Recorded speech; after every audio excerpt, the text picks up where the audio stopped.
حضور بعد از موت انسان کو اس کے اعمال اور ایمان کے مطابق سزا ملتی ہے اور جزا بھی ملتی ہے. جی. اعمال کا تعلق جسم سے ہے اور ایمان کا تعلق روح سے. کیا یہ کیا آپ نے بنایا ہے؟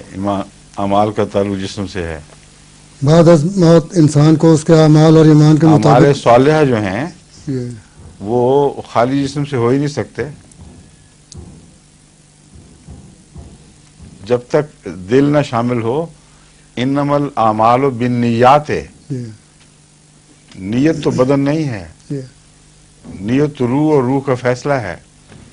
تو اس لیے یہ آپ کا دعوی غلط ہے، یعنی غلط فہمی سے کیا گیا ہے یہ کہ اعمال تو بدنی چیز ہے اور باقی چیزیں روحانی ہیں. کوئی تفریق ایسی نہیں.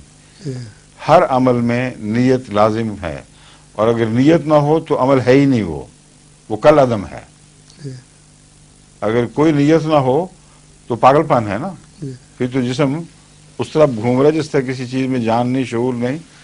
وہ ہوا کے جھونکے اس کو اٹھا کے ادھر لے جائیں ادھر لے جائیں. اس لیے یہ پہلے سوال درست کریں پھر جو سوال کریں.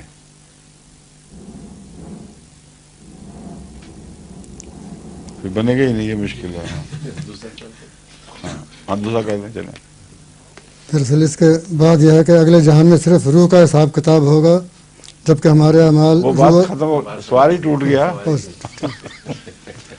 جب میں نے مضمون کھولا ہے آپ پر تبھی آپ تردد میں پڑ گئے تھے، آپ کو پتہ لگ گیا تھا کہ سوال اب قائم نہیں رہا. ٹھیک ہے نا. اب اگلا سوال کریں بے شک.